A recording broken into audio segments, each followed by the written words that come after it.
आज supreme court की सुनवाई पर सबकी नजरें टिकी हैं। सीजीआई संजीव खन्ना के तेवरों से पहले ही साफ हो गया था कि वो रिटायरमेंट के ठीक पहले वक्फ के मसले पर ऐतिहासिक फैसला लेने वाले हैं। जैसा कि आप जानते हैं कि 17 अप्रैल की सुनवाई में सीजीआई खन्ना भड़के, मोदी के वकील की लंका लगाई तो भाजपा घुटनों पर आ गई। इंटरनल रिपोर्ट है कि सीजीआई खन्ना 17 अप्रैल को ही वक्फ कानून पर रोक लगा देते, लेकिन मोदी के वकील तुषार मेहता ने 7 दिनों की मोहलत मांग ली। फिलहाल मोहलत अब ये खत्म हो चुकी है। आपको बता दें कि आज सुप्रीम कोर्ट में वक्फ के मसले पर सुनवाई हो रही है और सुनवाई में कैसे सुप्रीम कोर्ट में झूठ बोलकर मोदी सरकार बुरी तरीके से फंस गई है, हम आपको बताएंगे।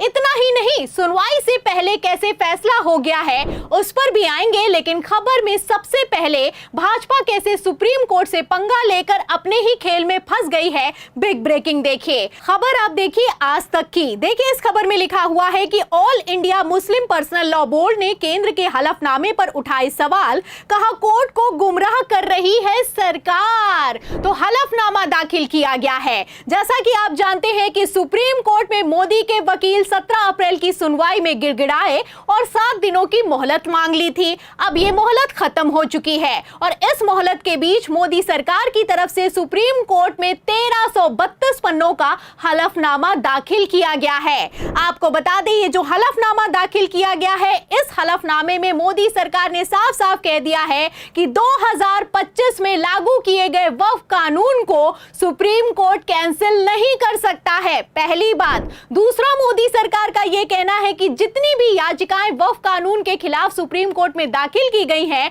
वो सारी की सारी झूठी हैं और शरारतपूर्ण घटना को अंजाम दिया गया है।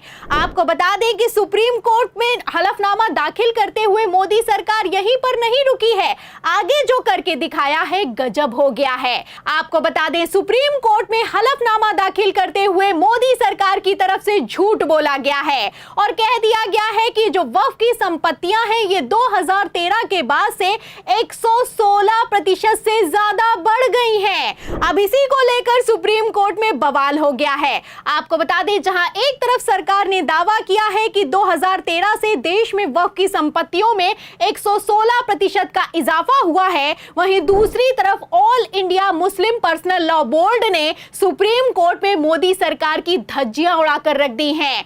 आपको बता दें, मुस्लिम संगठन ने साफ साफ कह दिया है कि मोदी सरकार बेशर्मी पर उतर आई है। ये लोग तो इतनी घटिया हरकतों पर उतर आए हैं कि मोदी सरकार की तरफ से सुप्रीम कोर्ट में हलफनामा दायर करके वक्फ के खिलाफ झूठ बोला जा रहा है। आपको बता दें, मुस्लिम संगठन ने साफ साफ कह दिया है कि ऐसा बिल्कुल भी नहीं है कि हमारी संपत्ति में, या फिर यूं कहें कि वक्फ की संपत्ति में 116% का इजाफा हुआ है। 2013 के बाद से इनका जो सरकारी पोर्टल है वो अपडेट हुआ है और जब अपडेट हुआ है तो वो संपत्तियां निकल कर सामने आई हैं। मतलब खेल समझिए। आपको बता दें, जिन संपत्तियों का हवाला मोदी सरकार ने हलफनामे में सुप्रीम कोर्ट में दिया है, उसको लेकर मुस्लिम संगठन का यह कहना है कि ये संपत्तियां हमारे पास पहले से ही मौजूद थी, लेकिन अब पोर्टल पर अपडेट हुई हैं, सरकारी पोर्टल पर अधिकारी ने अपडेट की हैं। इसका मतलब ये नहीं है कि हमारी संपत्ति बढ़ गई है, ये संपत्ति पुरानी है। तो आप देख सकते हैं कि कितना तगड़ा खेला चल रहा है। 7 दिनों की मोहलत मांगी गई थी, लेकिन इस मोहलत में कैसे मोदी सरकार ने खेल किया है, अब पूरा का पूरा खेल एक्सपोज हो चुका है। आपको बता दें, बोर्ड जो कि मुस्लिम संगठन है, उसने दलील दी है और दलील देते हुए साफ साफ कह दिया है कि आंकड़ों में हेराफेरी की गई है।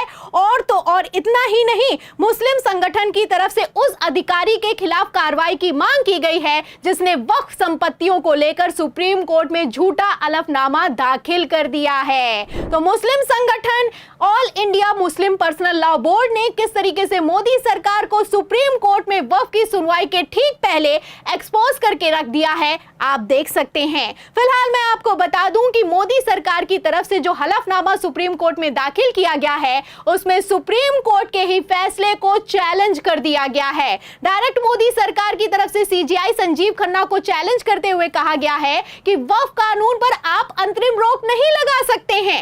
अंतरिम रोक नहीं लगाई जा सकती है क्योंकि ये संसद से पारित हुआ कानून है, मतलब कि हद पार होती है। सुप्रीम कोर्ट के पास अधिकार है कि वो रोक लगा सकता है और चाहे तो एक झटके में कैंसिल कर सकता है।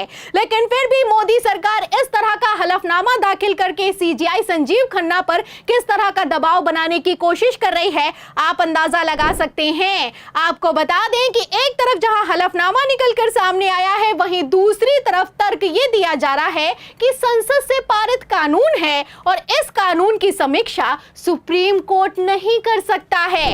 आप अच्छे से जानते हैं कि किस तरीके से जब से वक्फ कानून पर अंतरिम रोक लगाई गई है, तब से लगातार सीजीआई संजीव खन्ना से लेकर सुप्रीम कोर्ट को टारगेट किया जा रहा है। हद तो तब पार हो गई जब उपराष्ट्रपति जगदीप धनखड़ ने भी अपनी पद की गरिमा को तार-तार करते हुए कह दिया कि संसद सुप्रीम होती है और सुप्रीम कोर्ट संसद के मामलों में दखल नहीं दे सकता है। और तो और आप जानते हैं कि मोदी के सांसद की तरफ से तो बयान तक निकलकर सामने आ गया कि गृह युद्ध करवाने के लिए सीजीआई संजीव खन्ना जिम्मेदार हैं।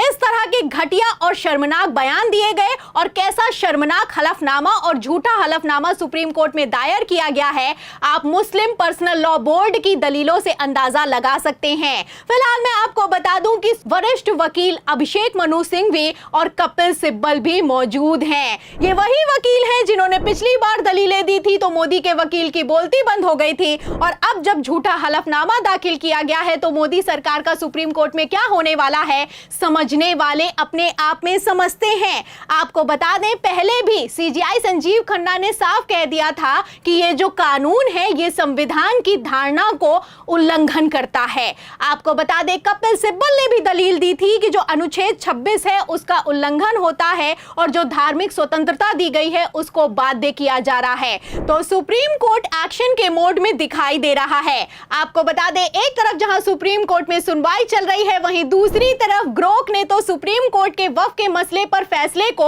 सुना तक दिया है। ग्रोक का कहना है कि जो फैसला होने वाला है सुप्रीम कोर्ट में ये ऐतिहासिक होगा। लंबा चौड़ा जवाब दिया गया है और इस जवाब में आप देख सकते हैं कि साफ लिखा हुआ है कि सुप्रीम कोर्ट अपनी अंतरिम रोक को बरकरार रख सकता है। आगे लिखा हुआ है इसमें कि जो मोदी सरकार की तरफ से हलफनामा दाखिल किया गया है, जो उत्तर दिए गए हैं, उसकी भी समीक्षा होगी। और तो और ग्रोक ने यहां तक कह दिया है कि कोर्ट अधिनियम को बरकरार रख सकता है, कुछ प्रावधानों को रद्द कर सकता है या मामले को बड़ी पीठ को भी सौंप सकता है। तो फिलहाल क्या होगा क्या नहीं होगा आज सुप्रीम कोर्ट में साफ हो जाएगा, लेकिन जैसे तेवर सीजीआई खन्ना ने दिखाए हैं, इतना तो साफ है कि वक्फ के मसले पर सुप्रीम कोर्ट से ऐतिहासिक फैसला आने वाला है। तो क्या फैसला होने वाला है, इस सवाल के जवाब में मोदी सरकार के हलफनामे पर, मुस्लिम संगठन के जवाब पर और सुप्रीम कोर्ट के एक्शन पर आपकी क्या राय है, हमें कमेंट बॉक्स में जरूर लिखें।